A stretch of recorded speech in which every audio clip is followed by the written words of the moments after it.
If you knew that there were a series of decisions in your control, that when young people just like you followed that series of decisions, 97% of the time they avoided poverty, would you want to know what those series of decisions are?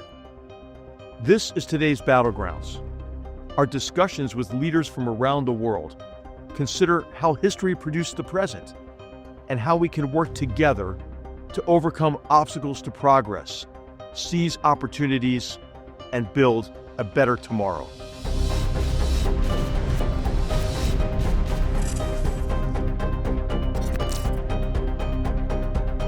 On this episode of today's Battlegrounds, our focus is on education and our guest Ian Rowe's mission of giving young Americans a sense that their fate is in their own hands and that they are not alone. Ian Rowe is a senior fellow at the American Enterprise Institute, where his work centers on education, upward mobility, family formation, and adoption. Mr. Rowe holds degrees from Cornell University and Harvard Business School. He is the author of Agency, the 4-point plan, F.R.E.E., for all children to overcome the victimhood narrative and discover their pathway to power.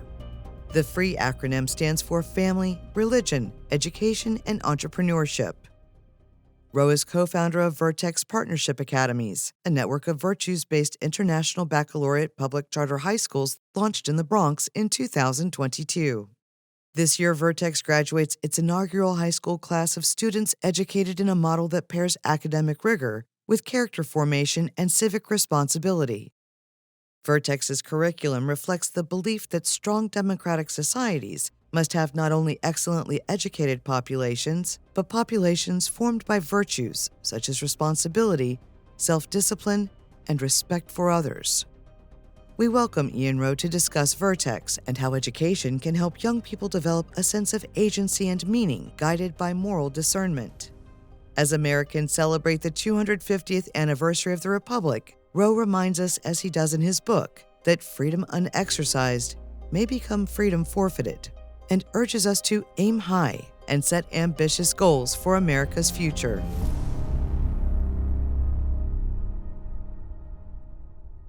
Ian Rowe, it is great to have you on today's Battlegrounds, and it's a blast to be here at Vertex Academy, the school that you've created. So thank you. Me and some other amazing educators that just want to do great things for kids. Well, I mean, it's apparent, and I've had the real privilege of visiting here today, and I was really struck that this Vertex Academy has taken on your philosophy of how important agency is. Yes. And could you maybe, what you describe it as the sense of right or wrong, free will guided by a sense of right or wrong. Could you maybe explain to our viewers how you came to the conclusion that it's agency that's missing in education for our young people today? Yeah. So first of all, thank you for being here. It's great to see you with our students. And yes, in many ways, our school, Vertex Partnership Academies, is the manifestation that young people have the ability to control their own destiny. The ability to lead self-determined lives of meaning and purpose. And I came to that conclusion because, I've been running schools now for almost 2 decades. I've worked with lots of different kinds of young people, rich, poor, Black, Hispanic, Asian, white kids growing up in tough circumstances, kids growing up in affluent circumstances.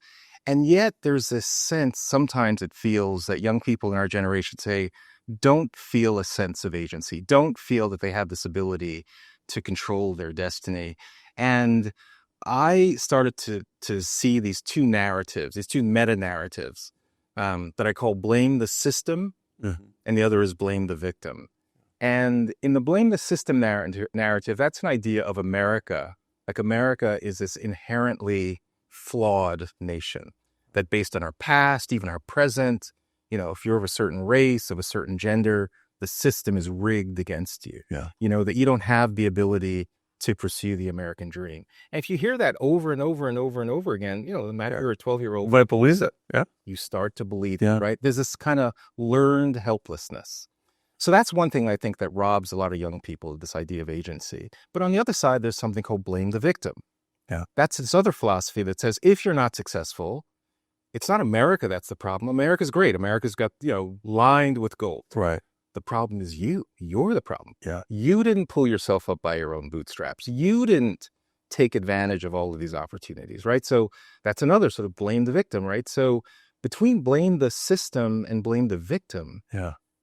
that sucks the energy out of this idea that, gosh, how can I control my destiny? Right. And so I had this idea that I wanted to create this third empowering alternative, this concept of agency and it's been my experience that young people able to emerge from tough circumstances usually had the sense that there's certain decisions I can make that put me more in control. Right. Hey, I love that. And we've talked about this. It really resonates with me because in combat, if a combat unit doesn't have a sense of agency, a sense of authorship or control over their future, they're ineffective, right? They're ineffective. They're probably, they're probably hobbled by fear and inaction.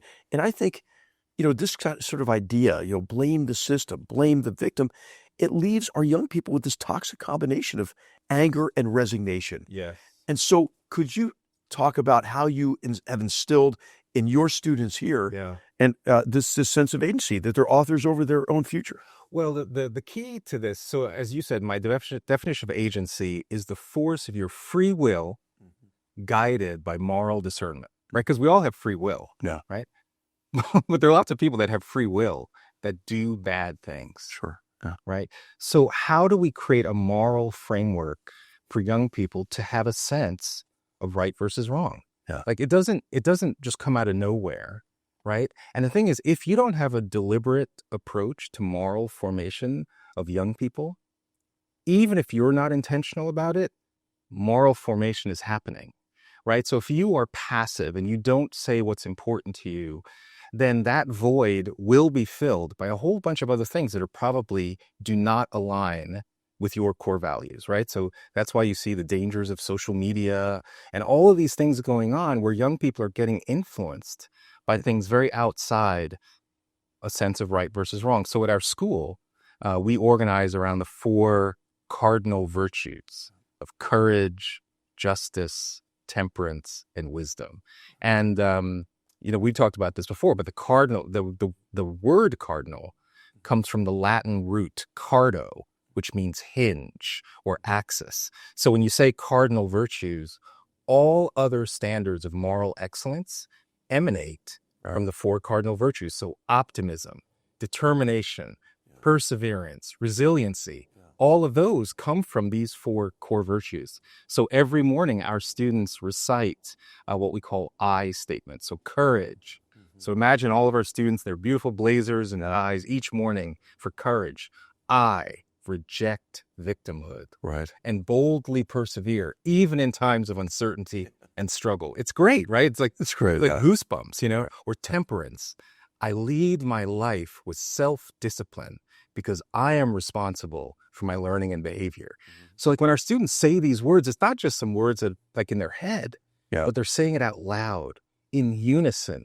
It's like a commitment, not only to yourself, but to each other, how we're going to live as a community. I really love it because I think there's such a direct connection to the warrior ethos, right?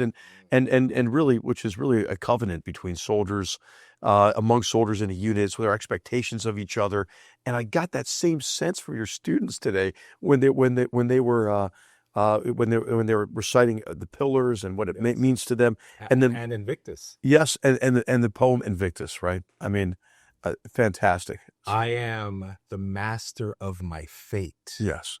I am the captain of my soul. Absolutely. It's just like, whoa, and the thing is, imagine if we had a generation of young people who deeply believe that. Yeah. Well, you're building it here. And so what I love about your story is that, you exercised agency yourself. You saw a problem. You just didn't admire the problem or grouse about it. You said, okay, I'm going to do something about it. And can you explain where you got that sense of agency? I know because I read your book. Maybe talk about your parents. Maybe relate the story about you arguing against your parents' wishes about what school to go to. Yeah. And then how it relates to your decision to really start Vertex Academy and get at this problem. Well, I really appreciate that. Everything that I have been able to accomplish in my life is a function of what my parents were able to do for me and my brother. You know, they were married for 48 years. They came to the United States, Jamaica, then England, then came to the United States. In 1968, they felt that with a strong family, strong faith, strong education, you could do anything in this country. Well, you know, I'm not to skip ahead, man, but I'm just going to mention you quote Hamilton, and Yes. and Just like my country, I'm young, scrappy, and hungry. Yeah. That's soliloquy. Like, so your parents didn't miss their shot; they took their shot, you know. And so anyway, please share that story about. It's really important. We need more young people to know that they have a shot. Yeah, it's not guaranteed. Yeah. The outcome is not guaranteed, but with the right pieces in place, you have an opportunity. And so my parents, you know, they came to the United States in 1968, right? So black couple, right? Yeah. Black married couple in a tumultuous year. Yeah. You know, that was the assassination of RFK. Right. Height of the Vietnam War protests, you know, there's a lot RFK and Martin Luther King. Yeah. Assassinations. A lot going on. So if you're a black couple, it may not be the first inclination to say, let's move to this country. There are race riots going on. Right. But they had a sense that even with all that, the country was changing. You know, the Civil Rights Act had passed, the Voting Rights Bill. And so they had a sense that, you know, if we did our part, the country would live up to its part. Sure. You know? Yeah. And I always found that very powerful. And we first moved to Brooklyn. And for those of your listeners who remember the Jeffersons, we moved on up to Queens. Of course. So we moved to a small town in Laurelton, Queens. Yeah. And at the time, Laurelton was a predominantly Jewish and Italian, predominantly white community, but slowly becoming more racially integrated as more black families moved in. And unfortunately, that led to a number of racial incidents. In fact, like Bill Moyers and PBS did a whole documentary about Laurelton. Well, it's kind of the epicenter of when races clash.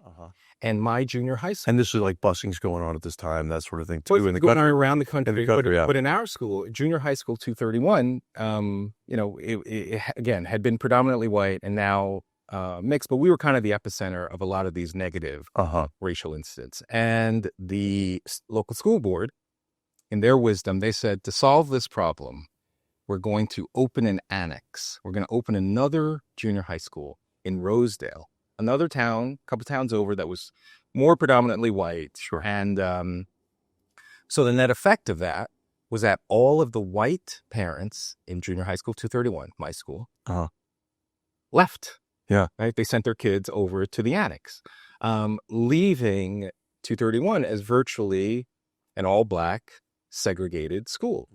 And my parents, you know, who'd come to the United States in search of the American dream, their sense, where the white kids go, that's where the better education will be. Yeah. And so they wanted me to go. And, I'm, you know, kid of immigrant parents who, you know, you do what your parents say. Right? Right. So as I often say, my parents would have crawled through broken glass for us. Yeah. If I thought it would be better for their two kids. Right. And of course, they prioritize education over everything. Exactly. Yeah. Right. And the assumption was it's going to be better over there. And, 12 years old, like I'd never challenged my parents on anything. Right. But on this, something didn't feel right in that moment. And I begged my parents, you know, the Sunday night before the Monday we had to sign the transfer papers, I begged my parents to stay at my school. I love my school. I'll work hard. Mm-hmm. You know, I'll do it. I like my teachers. And I remember asking a question like this: why does it have to automatically be bad if all of the kids that are black? Yeah. I remember asking a version of that question. Yeah. And just feeling like I get it. And some of my friends were leaving. So it's not as if I wouldn't have had, you know, but I just didn't like that idea. Right. And amazingly, my parents relented. And I think it sometimes does come back because years earlier when my parents were first in England, my dad and my mom was in Jamaica, he wrote for her hand in marriage. Wow. Because and then in British law, if you were under 21 and you had to write and get permission from parents. Right. Imagine that, right? So anyway, so my mom in Jamaica at 19 years old, she's asking her parents, let me go to England to be with my Vincent. Yeah. And they said, yeah, her parents said yes. Yeah. So she took a 5,000-mile journey all by herself to be in England. They got married and they had my brother and I. So I sometimes think they connected that moment when I was begging them to stay at 231 to the moment that they had with their own parents. Sure. Permission. Yeah. So my parents said yes. They relented, and I would never described it then as I do now, but I think that was my coming of agency moment.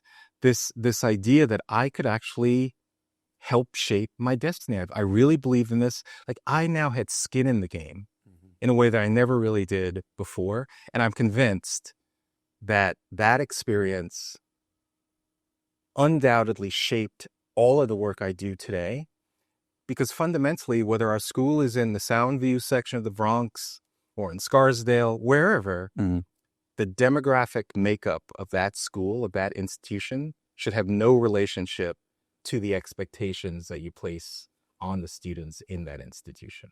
And I can see a direct line between that experience that you relate in the book and founding Vertex here in the Bronx, where we're sitting today.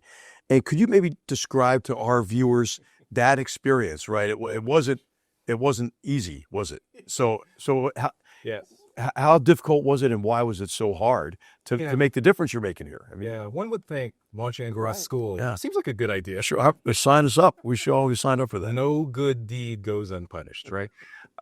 So I started running public charter schools in 2010, running a network of elementary and middle schools, so pre-K through 8th grade. And we did some great things in that network, graduated kids who are now finishing college, and it's very proud to see. But at the time when we ended at 8th grade, especially in the Bronx, places, where do they go to high school? Right? Like, what happens? Because places like in Soundview, where we are right now, of the 2,000 or so students that start 9th grade here each year, 4 years later, only 7% graduate from high school ready for college. 7%. Right? Yeah, it's crazy. So after running this other network for 10 years, I then said, what about high school? Let me start a new network of high schools. Well, in New York City, there's a cap. There's a legislative barrier on opening new public charter schools. So you can't do it. Yeah. So we had a very clever idea, which was completely admissible, where we would approach existing networks that only ended at 8th grade, and you have the ability to extend grades, go from K to 8 to K to 12. Right. And so we said, if you extend your grades from K to 8 to K to 12, then we'll be the organization that can run the high school on your behalf. Right. Brilliant, elegant. But the teachers union sued us. Yeah. They sued us to try and prevent us from opening in the first place. It was a very big deal because they sued us in March of 2022, and we were slated to open in August of 2022. And it's no small thing for the AFT, the UFT, United Federation of Teachers, to come guns blazing to shut down your charter school. And so thankfully, we got pro bono counsel from Kirkland Ellis, which is a premier law firm that has committed itself to fighting for choice and fighting for particularly low-income kids to have access to great schools. And the suit was filed in March of 2022, and we were slated to open August 22nd of 2022. On August 16th, that's the day that a New York State Supreme Court judge threw out the teachers union case, saying it's completely legitimate and legal for this school to open. But imagine, and what's amazing, here we sit 4 years later, we have our first graduating class that is now being accepted to some of the best colleges and universities in the country, who are getting millions of dollars in scholarship offers. And had the union won, none of that would exist. Yeah. These kids would have continued to have to go to schools where only 7% of kids graduate from high school ready for college. That is the injustice. And so for me, it's really important to not just talk about these things, but actually build new institutions that demonstrate what is possible, especially in communities like this. There's so much in your book that resonated with me because, as I told you, my mom taught in inner city Philadelphia at Clymer School, 12th and Rush in North Philadelphia for decades. And she was so frustrated with the teachers union because of, what's been called, the soft bigotry of low expectations. Could you maybe explain to our viewers what is the difference between Vertex and a public school in the areas of maybe accountability and so forth? Yes. But then, and why the teachers unions are so adamant in their opposition to charter schools? So, I may be somewhat contrarian on this. So we are a public charter school. So Vertex is a public school, right? We're just a different type of public school. And we're a type of public school where the state gives us the power to operate a school, and they give us certain freedom. So, for example, we have the ability to choose our own curriculum, right? We have the ability to choose our own compensation system for our faculty. So those are all very important freedoms. I mean, imagine if you were running any company and you didn't have control of your number one asset, which is your people, right? So those are very important distinctions. But I will say the things that we choose to do every day in our school, the fact that our students recite the cardinal virtues every morning, or they've embedded this idea of Invictus within their the Constitution, the preamble. We recite the preamble to the Constitution. Yes. We, the people, to remind our kids that it's our responsibility to preserve the blessings of liberty. Those are things that could happen in any school. So I sometimes try to diminish this like hard line between a traditional district public school and a charter school. Many of the practices that we do could be adopted universally. And I'll also say not every charter school is great and not every traditional public school is bad, right? Yeah. So the question is, what do we say are the ingredients of a great school, period? And that usually starts with really strong leadership, a really rigorous curriculum, a strong discipline system that's grounded in virtue. So I like to emphasize those things. And the reason the teachers union in this case is particularly problematic is they're not looking at those things. Yeah. They're looking at this category of schools and saying, wait a minute, your teachers are not unionized and you don't fully adhere to all of the rules that regulate traditional schools. So therefore you must be bad. We have to prevent your opening. And I've spent time with Randy Weingarten, the head of the American Federation of Teachers, saying, I should really invite her to our inaugural graduation ceremony. Yeah. Randy? Sure. Had your union won, none of this would be happening. Right. Can we talk about, there has to be some space that you can make in your organization for why something like this should exist for all kids. Right. I totally agree. And my mom was frustrated with it. And of course, the political donations that they have, the power that they have, and the degree to which they've created. Involuntary for a lot of its members. Yes. And as a result, kind of all these regulations that have been developed that do rob leaders of agency who want to establish standards of excellence. We have teachers who come to us and say, literally, I'm so excited to be part of your school environment, even down to the level of things like, running debate club or running chess club, where they may spend a few more hours at school, whereas in their prior school, the union contract is so meticulous, you've got to be done at 3:23. Anything beyond that, we've got to go into like a collective bargaining agreement, like all these things. Right. And so here are these teachers that just want to do great things for kids.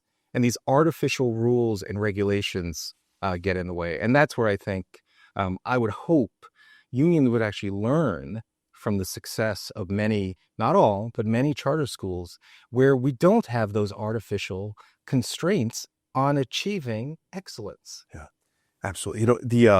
The frustration, I think, must be among teachers pretty high, these days. And so has it been easy for you to recruit people to the cause? Are they excited about coming into Vertex? Well, it's interesting. So, we've thankfully built a very nice national profile for our school, where I think people do see this distinguished element. Our school stands for this idea of equality of opportunity. Yeah. Emphasizing our common humanity. This idea of democratic discourse, where someone like you, General H.R. McMaster, National Security Advisor, can come in and speak with our students and debate ideas. I mean, one of our students asked you today, right, what was your experience working with President Trump, right? And I think that's amazing. I said harmonious. Exactly. But the beauty is they feel confident to ask you that question because there's no penalty for expressing your idea, especially an informed idea. So when we're out in the world saying these things, there are a lot of teachers that say, oh my gosh, that sounds like a breath of fresh air. Yeah. Because they unfortunately have been in environments where they're told you can't say these things, right, or the system doesn't allow these kids to have those opportunities. So let's not go there. And so we've certainly benefited from getting the types of teachers that I think want this environment. And my view is there are a lot more teachers that would take advantage if more schools like ours existed. I'm really impressed by the curriculum and how bright the students are, how engaged they are. But also what I'm impressed with is kind of the character education, right? Yeah. And so you have this the F.R.E.E formula. Oh, yes. Family, religion, education, and entrepreneurship. Would you mind sharing kind of your understanding of each of those, and then how you try to impart to your students really an understanding of how to live a good life and how to take their shot and get the best shot at building a good future for them and their families? Yeah. So, it's a great question because I've been very lucky in my professional career. I've worked at the White House, all the way to MTV for 6 years, working for the Bill and Melinda Gates Foundation, Teach for America in its early days. I've been running schools now for nearly 2 decades. And so I've had great experience working with a wide range of kids, as I was saying earlier, from the very poorest to rich kids. And I've been in this work long enough to see kids growing up in pretty challenging situations, right? So it's domestic violence, extreme poverty, affluence, neglect, right? Yeah.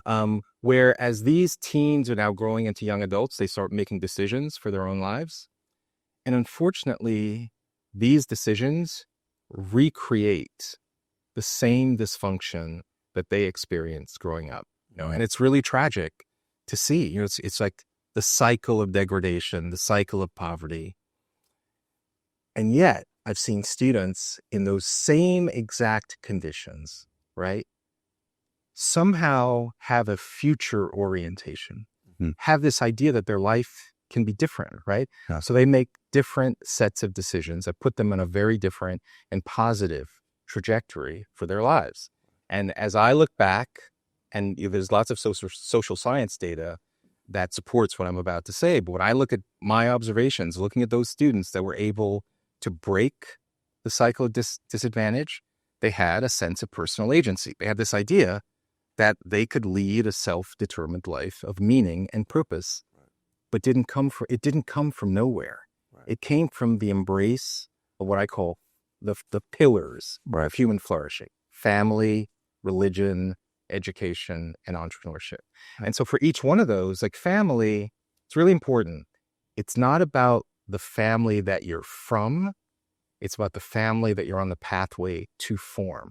Yeah. So if you're a young person, you have to recognize that, look, there are lots of complex situations in the world, family dynamics. I mean, we're in a district where the non-marital birth rate is about 85%.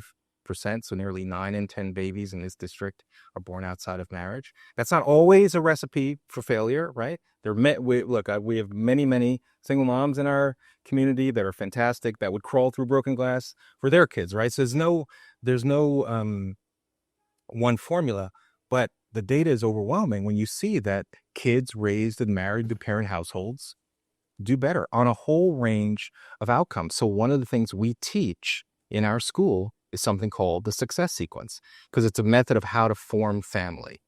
It's data that says if a young person completes at least a high school degree, then gets a full-time job of any kind, so they learn the dignity and discipline of work. And then if they have children, if they get married first, data says 97% of millennials who follow that series of decisions in that order, education, work, marriage, and children, 97% avoid poverty. And the vast majority enter the middle class or beyond. That's data we think is important for young people, especially in communities like ours, to learn. So that's one way we think about. Can I interrupt just for 1 second? Yeah. When you teach that here, Yes. and just make that statistical observation, Yes. you've gotten a lot of pushback about that. Yes. And why is that? We get pushback. You know what? I'll give you a story. So when we were designing Vertex, we were visiting lots of great high schools across the country. And at that time, we were teaching this concept of the success sequence in 8th grade. And there were many people, you can't teach this content. You'll be embarrassing kids. Most of the kids' parents in your schools, they didn't follow that sequence. So you're going to be shaming them. And so you shouldn't teach this. A lot of pushback. So here we are in New Orleans. I'm visiting a school, a group of 9th graders, almost all low-income kids, Black, Asian, Hispanic kids. And I go to the class. I say, so imagine it's a class of 14-year-olds. And I say, can I ask you guys a question? Because I'm facing this big challenge in New York. I said, sure. And I said, if you knew that there were a series of decisions in your control, that when young people just like you followed that series of decisions, 97% of the time they avoided poverty, would you want to know what those series of decisions are? Yeah. And they looked at me and they said, well, yeah, sure, of course. Yeah, tell us, please. Yeah, of course, we want to know. And I said, well, there's some grown-ups who think that if I tell you, you might be shamed, you might be embarrassed. So you know what? Better I not tell you at all. And this is my time at MTV. The best way to get young people involved in an idea is to tease it and then I'll pull it back. So they looked at me like, what are you talking about? You tell us this idea. Then once we have the information, then we can decide whether or not that's information that we want to follow in our own life. And it was like one of these first moments, this is like one of those gatekeeper moments when you realize there are these self-anointed gatekeepers, the ones who say, oh, no, you can't tell that to these people. You're trying to impose middle-class values. I'm like, yes, that's exactly what we're trying to impose middle-class values. So we proceeded to have this conversation with these 9th graders where we shared the success sequence. And we did it in what I call a descriptive fashion, not prescriptive, meaning this series of decisions, data says 97% of the time lead to the avoidance of poverty. This series of decisions in this order lead to much higher probability of poverty, right? But ultimately, these are decisions you're going to have to make. And what I felt at the end of that class was that the students felt that they'd been treated as respected decision makers in their own lives. And that, frankly, is what agency is all about. It's like getting the right information, in this case, about this concept of family formation and that there are certain pathways to get there that are better than others. And you should know that. So we covered family. Yes. So could, let's take on the next controversial topic, religion, right? Yes. And then could you just maybe talk us through religion, education, entrepreneurship, how they connect with one another? Yeah, I mean, to encapsulate the idea, the young people that I've been able to see break the cycle of disadvantage, embrace family, religion, education, entrepreneurship. Religion, it's basically that these young people honestly live by a moral code. Yeah. When inevitable challenges came their way, they had this sense of right versus wrong, and it was usually informed by a major religion. Doesn't always have to be, but Christianity, Buddhism, Judaism, Islam, it almost didn't matter, but they were part of a community of people that expected them to live up to this moral code. They were part of certain rituals, going to synagogue, going to church on Sunday, whatever it is. That's my observation, that religious faith plays a role. There's a great, obviously the painting of in the Sistine Chapel of Adam and God. There's this great image. If you go in, God's finger is extended, and Adam's finger, the last phalanx, is just bent. Yeah. But the way I interpret that is God is always there for you, or a personal faith commitment is always there. But you have to raise your finger to meet it. Yeah. It's a deliberate choice. And so that's something I don't think we talk to young people enough about what the value, what the benefit can be of having a personal faith commitment as part of a larger faith community. The E in education, young people able to break the cycle of disadvantage, Sure. typically have the ability to choose a great school. Yeah. It sounds obvious, but for millions of American kids, that's not the case. Right. And then finally, entrepreneurship, if you're on the pathway to form a strong family, if you've benefited from a personal religious faith commitment, if you've benefited from a strong education, usually that means you've built an entrepreneurial mindset. Sure. You're a problem solver. You like to do things, because life is going to come your way, regardless of your background. Right. Challenging. Do you have the mettle, the ability, the underlying networks too, to now solve those problems? And I would say the optimism. Talking to your students earlier, you just get a sense of their optimism. In fact, when your students asked me, said, "Hey, are you optimistic about our future? About America, yeah. About America?" And you do have this narrative of like this catastrophism, right? Yeah. Like the world is ending, our democracy's over, or we'll talk about in a minute here. That our country's not worth defending or improving, and so forth. But it seems to me like you've kind of broken out of that. You're not papering over any problems. But these students seem like, hey, they're ready to confront problems, and with an optimistic point of view. Yeah, this idea, there's a lot of discussion about this point about American history, even teaching it. Yeah. There's some people who, like the New York Times 1619 Project and others, they want to cherry pick the most negative aspects of American history. And by the way, those moments exist, right? There are terrible moments in our history and any nation's history. And if you weave a story together solely of those cherry-picked moments, you're like, oh my God, you're right. This country's not worth fighting for. Yeah. Look at this history and then you find enough examples in present day and say, see, this is proof that this country has an internal cancer, right? Yeah. So they're kids learning American history today where they're only getting that kind of message.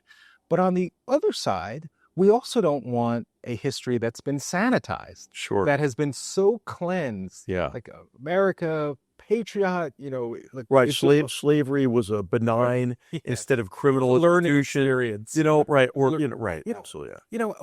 And the thing is, but put slavery in the context. It was this horrible thing, but it didn't only exist in the United States. It existed all over the world. So what does that mean? And the fact that it no longer existed in the United States, one of the first countries to eliminate it, what does that mean about the role of the founding principles of the country? So for us, it's really important, warts and all. Yeah, absolutely. You gotta tell the whole truth. And we're here at the 250th anniversary. I had a couple questions about that today. And, I do see this kind of crazy interaction between kind of the postmodernist, critical theory view that, the country was founded to preserve slavery instead of founded on principles that ultimately made that criminal institution unsustainable and untenable. And this new effort to kind of like go through the library and get rid of anything that's negative. And so neither one of those is good. Correct. So how are you approaching the students on this 250th anniversary, and what's your approach to teaching history here? Yeah, it's so frustrating. I mean, the New York Times, the 1619 Project, it's such a great example of this, in my view, very flawed thinking. Actually first of all, the founding of the country isn't even 1776, it's 1619 when slaves, in their view, first came to the country. And they say America was founded as a slaveocracy, not a democracy. Yeah. I mean, first of all, it's bad history. It's Well, wrong. and they mobilized the whole education organization to propagate that. Yeah, no, we got to fight. We got to fight against it. So I had the great fortune of working with the great Bob Woodson, where when we were hearing this narrative, and thousands of schools were now adopting the 1619 Project curriculum, we said there's got to be a counterbalance. So we created something called 1776 Unites, where we created a curriculum which told, in our view, the full story, particularly of the African American experience. Well, it's important to cover the failures too, right? Of course, hey, we fight this destructive civil war, most destructive war in our history, to emancipate 4 million of our fellow citizens. Yeah. But then we have the rise of the Ku Klux Klan and Jim Crow and separate but unequal. We got to tell that whole story. Tell the whole story. There's actually a curriculum unit that we teach around the Tulsa Massacre, which most people know is one of the most horrific events in United States history. But in our unit, and we did this in the Woodson curriculum as well, the first thing we teach about the Tulsa Massacre is what happened before the Tulsa Massacre, when the creation of Black Wall Street, right? At a time of Jim Crow America, where there were all these restrictions, here are these Black Americans opening businesses, opening hotels, generating wealth, attracting capital. How were they able to do that under these conditions? Because if the Black community could do that then, when there were far more constraints than what exists today, then there's something hopeful in learning from that experience, right? So that's the first part of the unit. Then we cover the Tulsa Massacre, the horrific, the jealousy, the murder, all of it, in all of its glory. The cover-up on the back. The cover-up. There's so much horrible in that story, and you can't run away from it. You can't flinch. This is part of our history too. Sure. So that's the second component of the lesson. But then the third part of the unit is the rebuild of Black Wall Street, the capital that came in after these terrible events. And so for us, it's a really great example of just tell the whole story, inclusive of the worst part. But in general, that's what we try to do here, which is have honest conversations and comprehensive conversations. We often say we want kids to be able to think critically. Okay, sure, but let's ensure that they have good knowledge to critically think about, right. Particularly as it relates to history. Absolutely. And I think what's so important for our young people to understand is to question these orthodoxies, to read widely, to come to their own judgments. And I really got a sense for your students that that's what's happening, which is fantastic, And so, hey, we're also talking during Black History Month. And our viewers might remember a previous episode of Today's Battlegrounds with Kowalski Salter, who is he calls himself a Black American military historian. and he was responsible for curating the Black Military Experience exhibit in the Black History Museum, in African American History Museum in Washington. And the point that he would make to me is what's really important is to integrate Black history into American history, and for people to recognize you can't understand the American experience without understanding the Black American experience as well. Well, yeah. I mean, it's almost an obvious point, but it still needs to be made. You can't understand the American experience without understanding the Japanese experience, or the experience of Italians when they first came to the country, or the Jewish community, or the Black community. That's the beauty of America, that it is this experiment in which we've taken people from all around the world who've, while they've been able to preserve their own cultural identity, there is this American identity that we all agree to live by. I mean, at our school, we recite the preamble to the Constitution every single morning. We the people, right? It's our responsibility to secure the blessings of liberty. We've got kids from, I don't even know the number, but I think it's more than 50 countries represented in our school, right? That's part of the American identity. And that's why it's so important to celebrate this year, our founding, our 250th year, because I think for many young people, there is this narrative again of America it works for some and it's hostile to others. Right. And it's not that we are a country that without issues, but let's get back to some of the core foundational principles. equality of opportunity, our common humanity, this idea of democratic discourse. That's how we resolve all of these issues.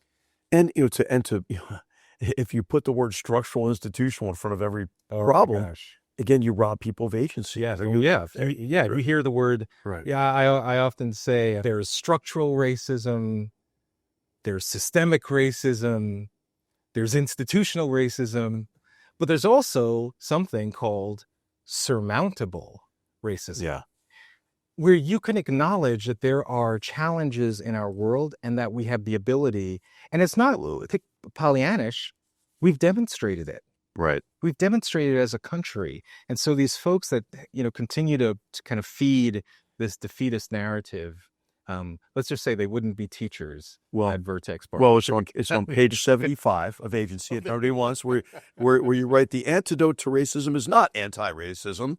It is a philosophy of humanism that celebrates the inherent dignity of each individual. Wow, what a great writer.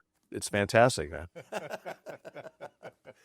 So the inherent dignity of each individual. Absolutely. Really powerful. It's really hard to demonize someone because of their race or their gender or their sexual identity if at its core you first honor our common humanity. Absolutely. And I'll tell you, it resonates with me so much because I've served in places like Iraq and Afghanistan where there are big cultural differences, big social differences, religious differences. Yeah. But you know what we had in common? Our common humanity. And you know what all of us wanted? All of us wanted better lives for our children and grandchildren. And then so we use as a basis for cooperation and to work together against those who were trying to rob them of that. These terrorists and others who, what the first step is they foster ignorance to incite hatred and then use the hatred to justify this unspeakable violence against innocence. And so education is what breaks that cycle. Yeah, the same way we can deconstruct societies that lead to this chaos and resentment, we can construct societies that lead to agency and honor and respect of individual dignity. Okay, I love that. And as a military officer, I love that you've got a plan for that. So I'm going to go, and we only got a few minutes left, so we're going to have to be quick because it'd be like the lightning round here of what to do. Okay. So this is the plan, page 188. Yes. Okay. And it says 5 changes to K through 12 in higher education. This gets to the question of scale, right? How can those who are looking at this, what can they demand of their school districts and their schools? And so the first thing you say is eliminate barriers to school choice nationwide. Oh, yes. How can we do that? How could people advocate? So first we recognize that school choice, there aren't barriers for millions of middle and upper class Americans, right, who have the ability to move to a suburb with nice public schools or pay for a private school. So the concept of school choice is not one that's foreign, right, to many people. It's just that there are barriers for the most vulnerable in our society, particularly for low-income kids.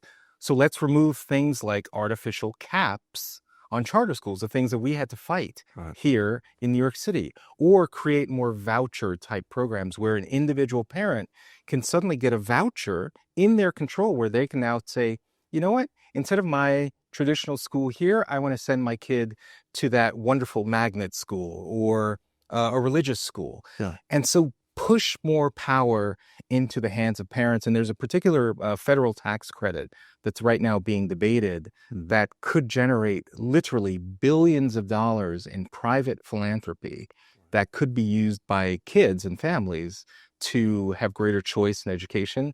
Right now, each governor has to sign on, and almost every single Republican governor has signed on to this federal tax credit bill. Thus far, only one Democratic governor in Colorado. So I think there's a big push to, if we really care, let's put the politics aside for a second. If we really care about kids, everyone should sign on to this federal tax credit. Okay, great. All right. Number 2, teach the success sequence as a probabilities class in middle and post-secondary schools. We talked about that. Yes. So controversial, but it needs to be done. 3rd, focus on the distance to 100. I love this part of the book. To explain this, please, the distance to 100 gap rather than the racial achievement gap, which you could close by just dragging everybody else down a little bit. This is the thing. In the entire history of the nation's report card, the National Assessment for Educational Progress, there has never been a year in which a majority of white students are reading at grade level, at NAEP proficiency levels, right? Yeah. So And we spend 40% more than Oh, any other oh, OECD country on education. yeah, right. We could talk about spending, Yeah. right? But the thing is, if you only look at the world through the prism of, well, what's the racial achievement gap between black and white kids, the majority has never reached proficiency. You can close that gap, but all we will have achieved is universal mediocrity. Right. Right? Mediocrity for everyone. Yes. Yeah. It's crazy. So the concept of distance to 100 is where are we today versus excellence, not where are we versus these artificial racial groups. Identity categories. Yeah, and it gets us. It doesn't lead to the kinds of solutions that lift the boat for all kids. Okay, great. All right. Point 4: expand content-rich curricula with a particular focus on civics. Yes. And historical content. I'll put in a plug here for the Hoover Revitalizing American Institutions Initiative. I know you're at the American Enterprise Institute, where there's a lot of work on this as well. So maybe talk about that a little bit. Yeah, content-rich curriculum just means that there's actual substance to what you're learning. So there was a movement in education for many, many years called balanced literacy, which was really focused on reading skills or reading techniques. So if you encounter a piece of text, you might say, what is the author's main idea, right? So it's almost content agnostic, right? Sammy goes to the car to open the door, and what's the author's main idea, right? So you do that a lot. You might learn how to detect the main idea, but you haven't learned any substance around content. So content-rich curriculum means that first of all, you're learning science, you're learning social studies in many schools across the country. Social studies and science, each of which used to be 5 days a week in terms of content. Now in many schools, it's 2 days or 1 day. And what's taken its place is a lot of this content poor ELA, English language arts type content. And so content-rich curriculum is like the classical works. It's learning. What are the best? What your students asked me today about the Enlightenment philosophers? I mean, it was great. Pretty good stuff.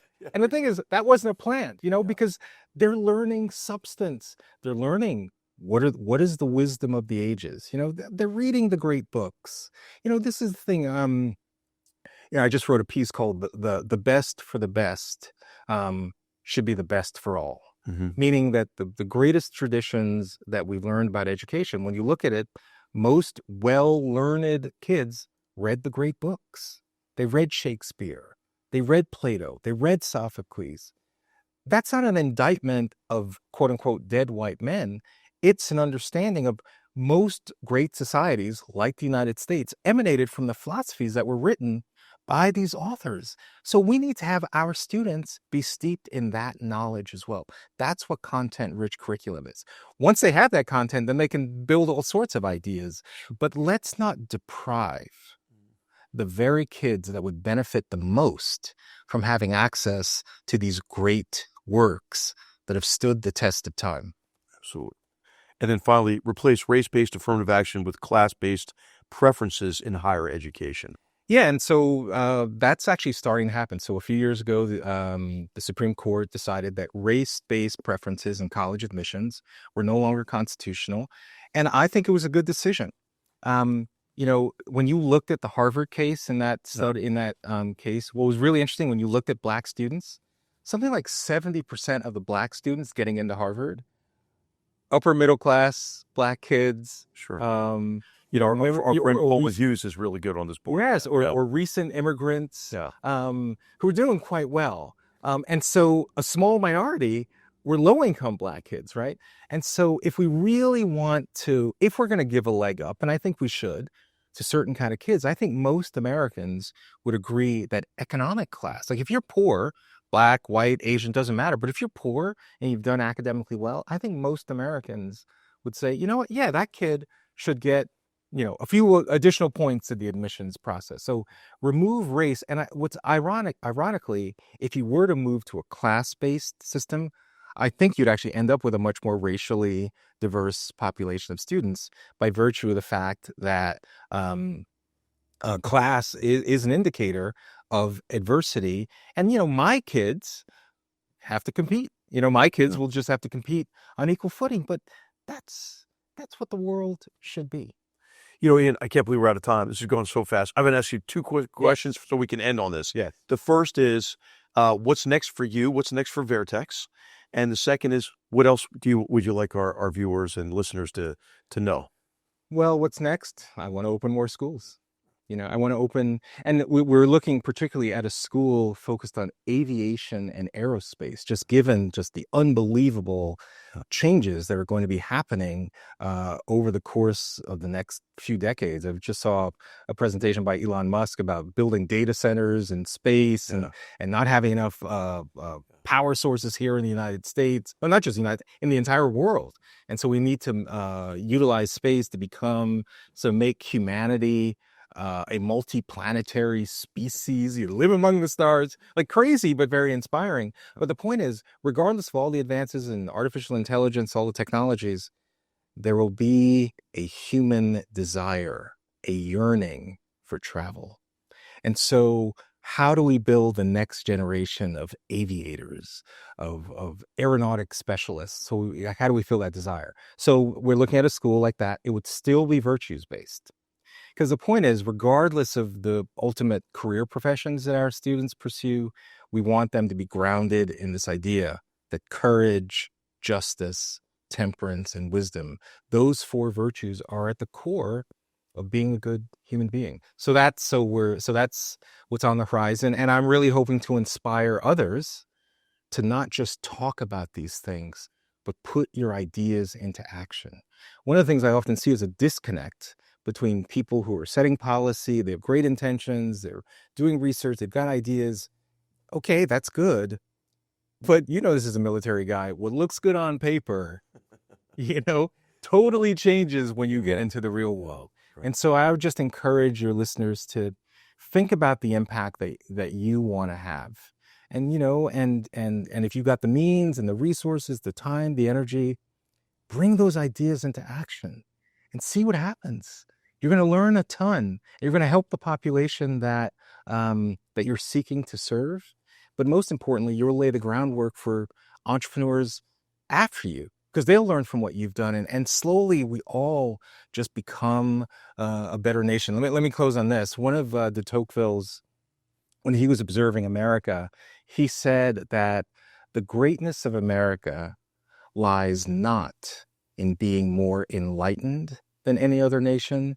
It's rather in her ability to repair her faults. Yeah.